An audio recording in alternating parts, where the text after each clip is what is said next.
देश विदेश की सच्ची खबर सच के साथ। आप देख रहे हैं नेशनल इंडिया न्यूज। खबर दिल्ली से। आम आदमी पार्टी में शामिल हुए भाजपा के दिग्गज नेता जितेंद्र सिंह शंटी। भारतीय जनता पार्टी को बड़ा झटका लगा है। कोरोना के महानायक जनता के बीच काम करने वाला एम्बुलेंस मैन के नाम से मशहूर पद्मश्री जितेंद्र पूर्व विधायक भारतीय जनता पार्टी के आम आदमी पार्टी में शामिल हो गए हैं। पार्टी में अदल बदल का दौर जारी है। विधानसभा चुनाव से पहले कुछ नेता आम आदमी पार्टी में जा रहे हैं तो कुछ भारतीय जनता पार्टी में शामिल हो रहे हैं। अरविंद केजरीवाल के साथ मीडिया को जानकारी दी गई है। दिया मान सम्मान मिला, लेकिन मुझे जब लावारिस लाशों का दाह संस्कार करते हुए उस दिन माननीय केजरीवाल जी का फ़ोन आया कि शंटी जी मैं भी इस यज्ञ में आहुति देना चाहता हूं, तो मैंने सोचने का समय मांगा। लेकिन मेरे दिल ने, मेरे ज़मीर ने, मेरे परिवार ने, मेरे साथियों ने कहा कि शंटी जी आपके काम में और उनके काम में समानता है। वो पैदा होने से लेके बुजुर्गों तक सभी ज़रूरतमंदों की ज़रूरत को पूरा कर रहे हैं केजरीवाल जी।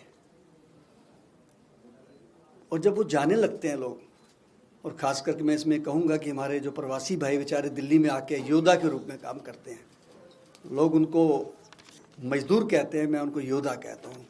अपना घर बार छोड़ के आते हैं और किस प्रकार से वो बच्चों को पालने के लिए मेहनत करते हैं, और जब मृत्यु हो जाती है तो उनको लकड़ी भी नसीब नहीं होती है।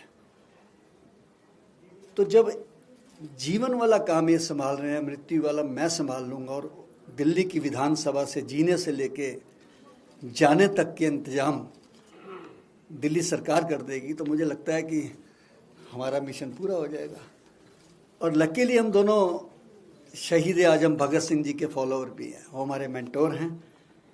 मुख्य रूप से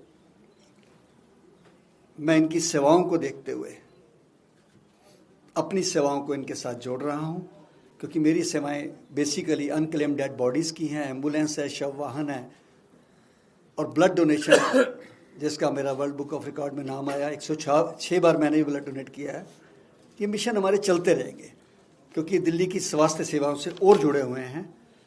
और मेरा घर, मेरी कर्म भूमि, मेरा शमशान घाट है जी। इसलिए मैंने अरविंद जी से कहा कि मैं फिर से राजनीति में आना नहीं चाहता, लेकिन उन्होंने कहा शंटी जी हम जीवित ज़रूरतमंदों की सेवा करते हैं और आप मृत ज़रूरतमंदों की। अगर आप हमारे साथ आएंगे तो एक तरीके से असहाय लोगों का जीवन से लेके मृत्यु तक का इंश्योरेंस हो जाएगा। और ये सच भी है। आपका सेवा का क्षेत्र और बढ़ेगा। गरीबों के लिए जीते जी भी सम्मान और जाते जाते भी सम्मान, एक ऐसी सुविधा हम सब मिलकर काम करेंगे। विधानसभा में पहली बार बेसहारा असहाय लोगों और खास करके बेसहारा लाशों की मानवाधिकारों पर, मैं आपको बता दूं कि मानव अधिकार पे सबसे पहली आवाज़ शहीद आजम भगत सिंह ने लाहौर जेल में उठाई थी, जब 123 दिन भूख हड़ताल की थी। और कोविड के बाद मैंने उठाई थी कि डेड बॉडी क्यों ना मिले उनको, और वो मिलनी शुरू हुई। मैं इस बात को आगे लेके चलूँगा आने वाले समय में। और आप परिवार के साथ मैं स्वेच्छा से मैंने फैसला किया जुड़ने का। राजनीति मेरे लिए केवल आशीर्वाद कमाने का एक माध्यम होगी, क्योंकि मृत्यु के बाद केवल ये दुआएं, ये आशीर्वाद ही साथ जाएगा, इससे ज़्यादा कुछ नहीं। और मैं यही कहूँगा, इंसान से हो भाईचारा, यही पैगाम हमारा। जय हिंद। मैं अरविंद जी से विनती करूँगा तो जितेंद्र सिंह शंटी जी को आज आम आदमी पार्टी में शामिल करते हुए मुझे बहुत हर्ष हो रहा है। जितेंद्र सिंह शंटी जी किसी इंट्रोडक्शन के मोहताज नहीं हैं। वो न केवल दिल्ली, न केवल देश, बल्कि विदेशों में भी काफ़ी चर्चित रहे हैं अपनी समाज सेवा को लेके। उन्होंने पिछले 29-30 साल से वो समाज सेवा में लगे हुए हैं और ख़ासकर उन्हें एम्बुलेंस मैन और तरह तरह के नामों से जाना जाता है।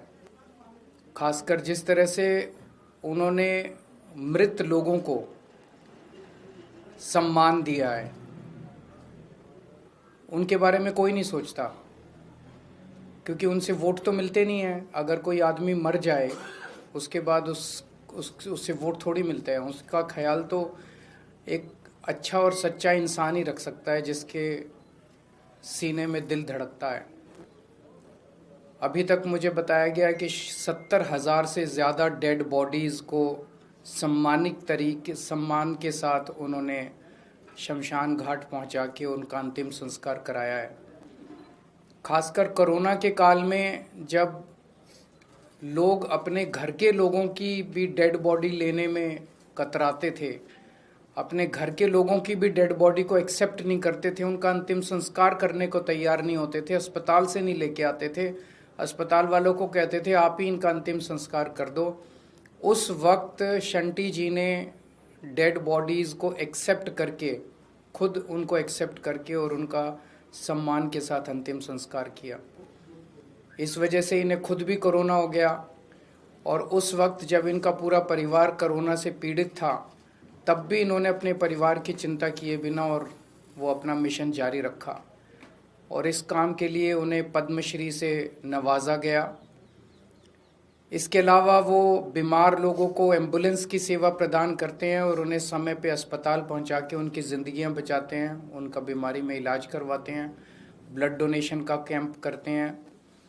तो जैसा उन्होंने कहा कि आम आदमी पार्टी एक आदमी को पैदा होने से बुढ़ापे तक उनकी सेवा करती है और उसके बाद मृत शरीर की सेवा ये करते हैं, तो ये एक नेचुरल अलायंस है और मैं आज इनका आम आदमी पार्टी में स्वागत करता हूं। हमारी भी सेवा की ही फिलॉसफी है, हम भी सेवा में ही, हमारे लिए राजनीति नहीं है, सेवा करने का एक मौका है।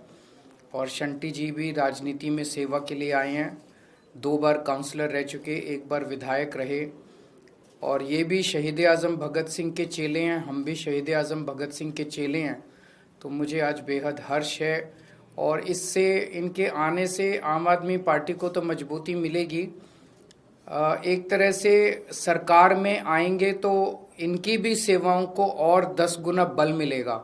जब सरकार भी इनके साथ लगेगी, इन सरकारी रिसोर्सेज भी इनके साथ लगेंगे, तो मैं समझता हूं कि इनकी सेवाओं को भी बल मिलेगा और इनके आने से सरकारी कामकाज में भी बल मिलेगा।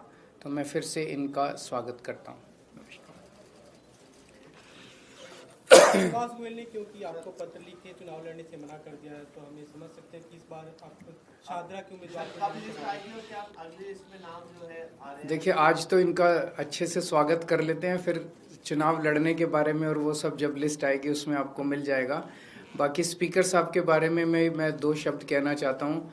श्री रामनिवास गोयल जी, पर्सनली व्यक्तिगत तौर पे मैं उनकी बहुत ज़्यादा इज्जत और सम्मान करता हूँ, बहुत ही ज़्यादा, और मेरे बहुत करीबी रहे हैं। हमारी पूरी पार्टी उनको एक पितामह के रूप में देखती है, जब जब ज़रूरत पड़ती है उनकी गाइडेंस हम लेते रहे। तो उनकी कुछ दिन पहले चिट्ठी आई थी, मैंने उन्हें काफ़ी मनाने की कोशिश की कि आप अभी जारी रखिए, तो उन्होंने कहा कि नहीं, मेरी उम्र भी हो गई है, मेरा स्वास्थ्य भी साथ नहीं दे रहा। तो वो पार्टी के साथ रहेंगे, पार्टी का प्रचार भी करेंगे, हमें समय समय पे गाइड भी करते रहेंगे, लेकिन उन्होंने चुनाव न लड़ने का निर्णय लिया है, तो उनके निर्णय का हम सम्मान करते हैं। सर, पंजाब में जो कल हमला हुआ सुखबीर बादल पे, उसको लेकर अकाली दल बड़े दावे कर रही है, कह रही कंस्पिरेसी था, लाठी था और पंजाब की लॉ एंड ऑर्डर सिचुएशन पे सवाल उठा रही है। पहली चीज़ तो मैं पंजाब पुलिस को बहुत बहुत बधाई देना चाहता हूं, जिन्होंने इतने बड़े, अपनी सूझबूझ और अपनी मुस्तैदी से इतने बड़ा हादसा होने से उन्होंने बचाया। ये एक उदाहरण है पूरे देश के लिए कि किस तरह से अच्छी पुलिसिंग जो है वो बड़े हादसे को बचा सकती है। दूसरा, ये हादसा ये दिखाता है कि किस तरह से पंजाब और पंजाबियों के खिलाफ बहुत बड़ी साजिश रची जा रही है उनको बदनाम करने के लिए, और हमें इस साजिश को सफल नहीं होने देना किसी भी हालत में। पंजाब पुलिस अच्छा काम कर रही है और जो बीजेपी के लोग और मीडिया में कुछ लोग लॉ एंड ऑर्डर की पंजाब में आवाज़ उठा रहे हैं, तो वो तो पंजाब पुलिस ने अपनी मुस्तैदी से दिखा दिया कि उन्होंने हादसा नहीं होने दिया। लेकिन उन्हीं बीजेपी वालों को और मीडिया के साथियों को मैं निवेदन करना चाहता हूं कि दिल्ली में जो इतने बुरे हालात लॉ एंड ऑर्डर के हो गए हैं, खुलेआम मर्डर हो रहे हैं, शूट आउट हो रहे हैं, गैंगस्टर्स का कब्जा हो गया, महिलाएं सुरक्षित नहीं हैं, बच्चे सुरक्षित नहीं हैं, उसके बारे में भी अगर वो बोलें तो अच्छा रहेगा। Thank you. केबल चोरी को लेकर आज आपने ट्वीट किया था कि